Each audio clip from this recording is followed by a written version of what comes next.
In this part, Max, who deceived his girlfriend into getting pregnant and is now in shock because the child is expected to be born ill, tries to escape the trap he set for himself. He looks for a way out through manipulation, betrayal, and a planned escape, but the unexpected consequences of his actions leave him completely alone and destroy all his hopes. He now faces several paths and is looking forward to your feedback and advice on what to do next. Maybe I should have acted more cleverly, but I just snapped back then. Since everyone in my family was healthy, I was convinced that the baby had some kind of condition because of Melinda, my fiancée. She must have had some hidden flaws in her genetics and didn't tell me. That made me insanely angry, and I exploded. I yelled that her family tree was rotten, that she had deliberately hidden important information from me. I said she was defective. And if I had known about it, I would have never put so much effort into getting her pregnant. Melinda looked at me in a way she never had before. Ever since we started living together, we'd occasionally argue over daily life stuff. I understood that she had to get used to living with a man, so I tried to be patient, although I was a bit disappointed in her upbringing. But after what I said about her family, Melinda, who always fiercely defended her position in arguments, just froze. Her eyes filled with tears, and I realized I had crossed a line. That realization made me backpedal fast. I pretended I had just snapped from the shock of the bad news. I said I wasn't angry at her, that I understood her motives. She was simply hoping that everything would be fine, that my healthy genes would overpower the defective ones. I tried to comfort her with a hug, though she stayed distant and cold. Once she finally calmed down, I looked over the papers she'd brought from the clinic. All those medical terms, numbers, and results that didn't offer a clear answer only made her panic and irritated me even more. Melinda never knew how to handle things like that calmly. I knew she'd be scared. She was full of doubts, and that didn't reassure me one bit. At that moment, I decided I wouldn't become a prisoner of circumstance. Melinda was filled with fear and indecision. She also kept bringing up how pregnancy was stressful, how it could affect her health, and that childbirth might be risky. And that only scared her more. We hadn't even talked before about whether it was worth risking her future or whether we should stop all this. For me, everything was clear. I'd dreamed of a big family since I was a kid. I dreamed of us having children, and I was sure this moment was the beginning of it. And Melinda was strictly against abortion for personal reasons. We were completely on the same page there. But now, I wanted my own team, my own family. And now that I realized this news changed everything, wasn't it time to reconsider my position? I realized I had to convince her to have an abortion while it was still early in the pregnancy. When I told her that directly a few days later, Melinda nearly burst into tears. She admitted she'd been expecting me to say that but didn't want to believe I'd disregard her opinion and beliefs like that. But what was she even talking about? It wasn't just my future at stake, it was hers too, right? She wanted more time for herself, for her emotions, her thoughts, her own freedom. And now she was suddenly giving all that up to have a sick child and end up trapped with it in a tiny house? Her stubbornness irritated me. I simply couldn't allow her to refuse me. I knew that if she did, I wouldn't be able to forgive her. But then I saw how worried she was, how anxious she felt, and I thought, maybe I'm wrong. If the illness isn't that serious, then what am I really losing? Melinda would stay home with the baby, and I'd have my career. Maybe I was painting everything in too dark a light. I realized my determination on this issue was starting to fade. Melinda hesitated for a long time. She didn't know whether to go through with it or maybe it really was better to have an abortion while there was still time. She started reminding me how much I had wanted this baby. How important it was for me to build my own family, to have more people around us, to have children. I told her I had meant healthy children only.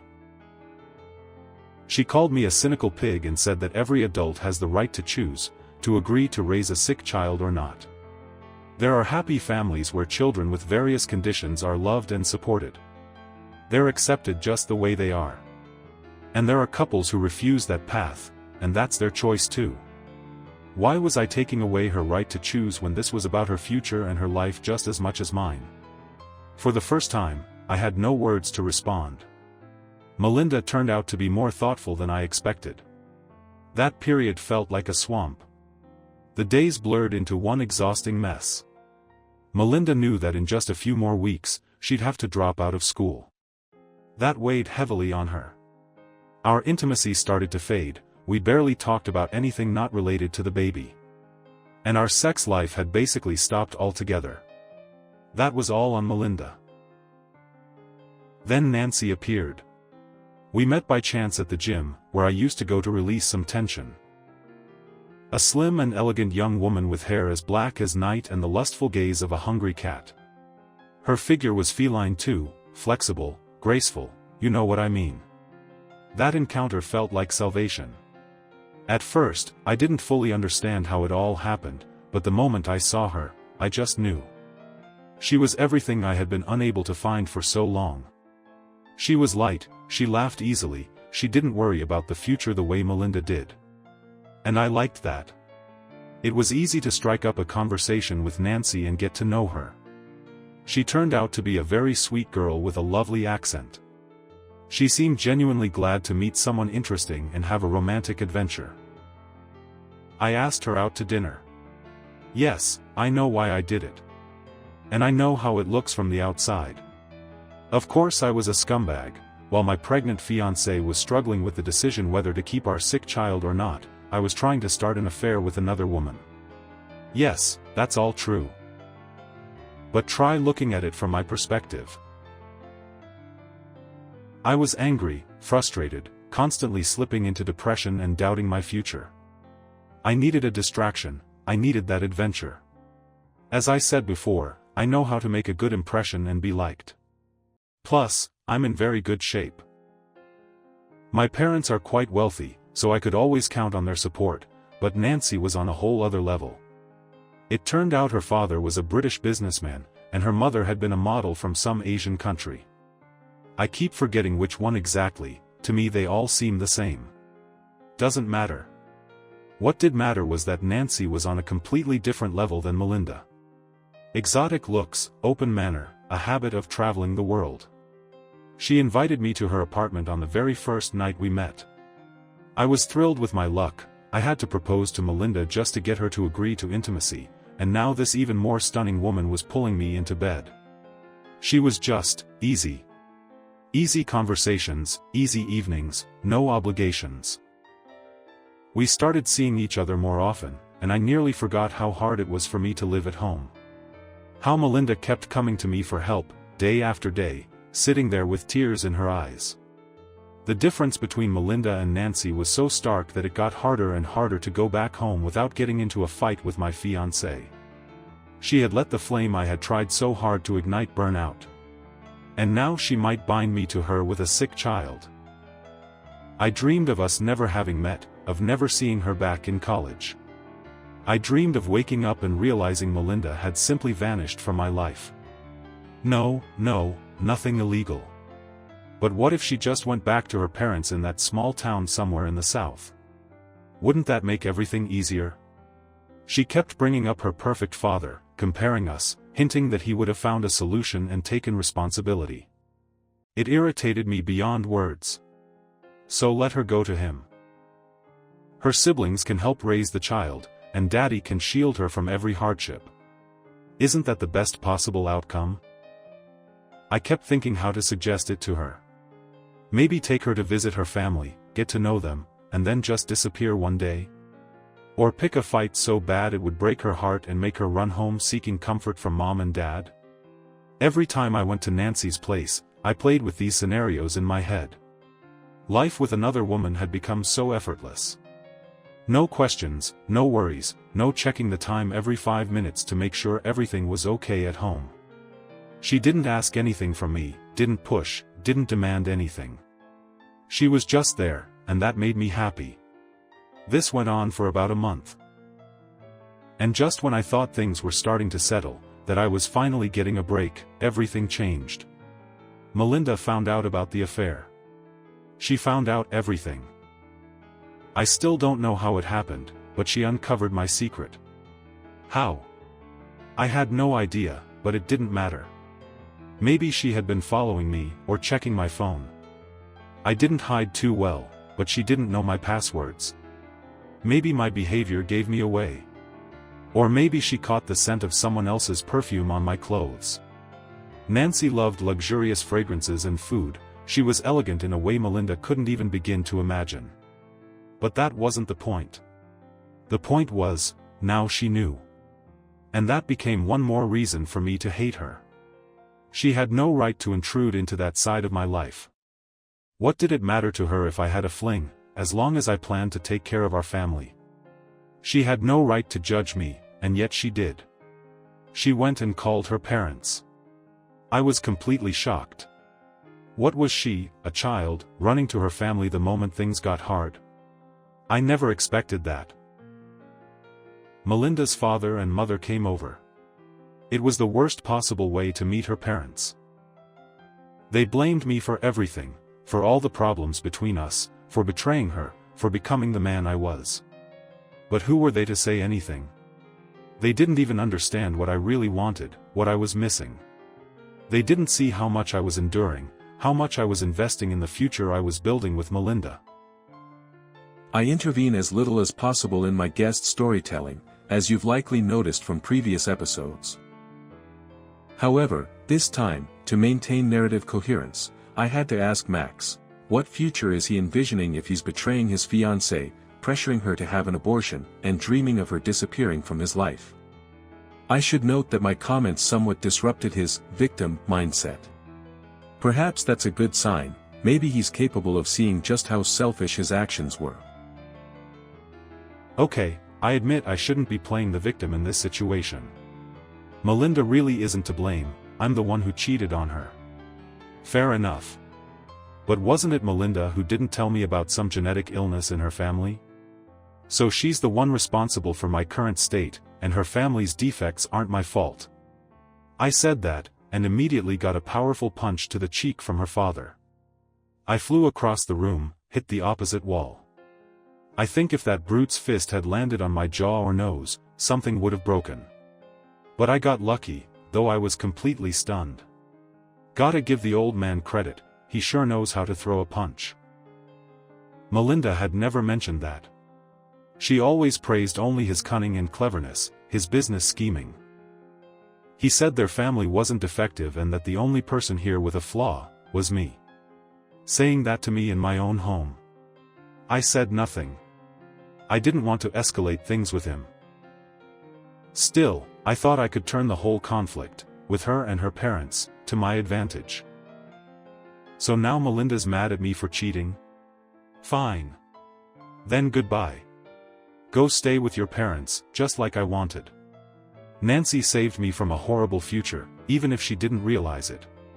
Sure, Melinda would sue me and try to take part of my inheritance from my parents. But I'd figure something out. I could just leave with Nancy for Europe, right? I'd always wanted to see London. Melinda and her parents never understood that. They never understood what it's like to be forced to stay with a woman who doesn't suit you, who doesn't give you what you want.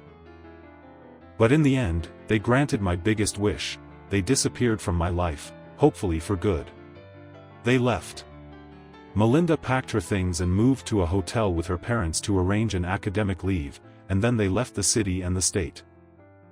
That whole drama dragged on for several more weeks. During that time, I saw Melinda's belly grow and watched her change. I looked at it with mixed emotions. On one hand, there she was, the woman I had once dreamed of, chosen, and wanted, carrying my child. On the other hand, this whole situation nearly became a deadly trap for me, didn't it? I was alone, free to live how I wanted. I could visit Nancy whenever I liked, go to Europe. Well, all right, I'll admit, the affair with Nancy didn't go anywhere. After I broke up with Melinda, Nancy dumped me a week later. Said she was sick of my constant mood swings, my endless talk about my ex, and the pressure. She said she thought I was just a fun American grad student, but it turned out I was a boring, bitter, demanding loser. Can you imagine? Me. But the biggest shock came 6 months later. A long letter from Melinda arrived, with a photo of our newborn son. What I read in that letter destroyed me. The baby was born completely healthy. And Melinda had known that from the start. Turns out she'd been in contact with her father throughout our relationship, consulting him about me. He suspected I was a creep who just wanted a young girl who'd be dependent on him.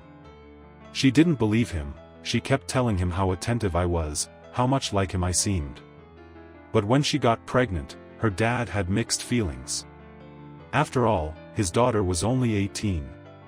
No matter how in love she thought she was, he had to test me. So he asked her to set me up. When I read that, I nearly exploded with rage. How dare they do that to me? How could she listen to her father? The fact that she was 18 means nothing. She should have used her own brain. Her father believed that my reaction to the news about the child's illness would reveal who I truly was deep inside. Melinda said everything turned out exactly the way he predicted. She understood I would be disappointed and upset but hoped for my support. Her father was sure I would let her down. And he was right. I really did show my cruel nature. In the letter, Melinda mocked me. She admitted that no one had intended to deceive me for long.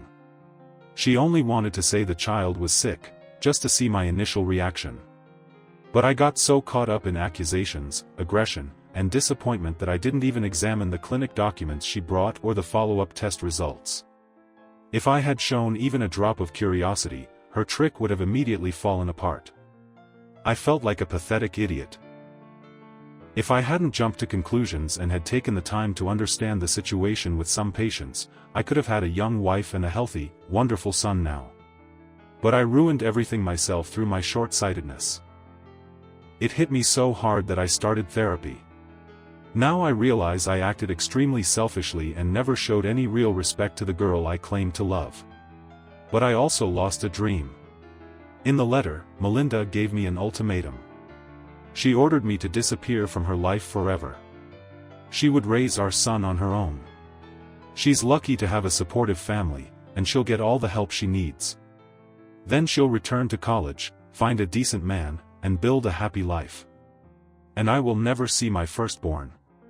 If I try to contact her or bother her even once, they'll sue me and take every cent they can from me and my family, destroying my reputation in the process.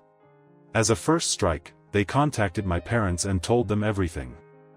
My family thought I was rushing into starting a family, but they supported me, both morally and financially. Of course, they had no idea that I had manipulated Melinda into getting pregnant, or under what circumstances she had left me. They didn't know about my affair with Nancy, or that I considered my unborn child sick and insisted on an abortion because of that. When my parents found out, I don't even want to describe the scandal. I'll just say this, I no longer have any financial support. They agreed to pay for my education until I graduate, but after that, I'll have to support myself. Now I need advice. What should I do? Accept the ultimatum and forget about my son and Melinda, or try to change and reconcile with her? I was very angry about her scheme when I first learned of it, but now, thanks to therapy, I see the situation differently. She is so intelligent and strong, to have carried all this out at just 18. How could I have lost such a treasure? I truly didn't see her as an independent, self-sufficient person. I lacked empathy, and that's why I didn't understand how lucky I was to meet such a wonderful girl. Now I'm alone and broken. I used to dream of having a family, but maybe I'm not worthy of it because I simply don't understand what it means to build a real one. But maybe I can change. I deserve judgment, but please, give me advice. I thank Max for his honest confession. In the end, I can truly say that he's become more empathetic, more attuned to the emotions of others, and more respectful toward Melinda and women in general. Still, I won't make any final judgments about his personal transformation, nor will I offer advice on whether he should try to get back with Melinda. That's a risky decision Max must make on his own, with your help in the comments. And please help me reach my first 1,000 subscribers if you appreciate the format of my channel, and don't forget to like this video. You may have noticed that I'm experimenting with visual style, imagery, and background music. Please feel free to give honest feedback on these elements. Of course, my main goal is to give my clients the opportunity to make an anonymous yet public confession, so they can find relief and guidance, and you can benefit from their experience. However, I understand that watching these videos should also be a comfortable experience for you, which is why I'm working on improving this project, even though using generated elements is still something new for me. Thank you in advance. I'll keep developing this project further. Especially since the next story, about how a career nearly cost my guest his health, stands out from the others in the theme, but is no less personal, shocking, and serious.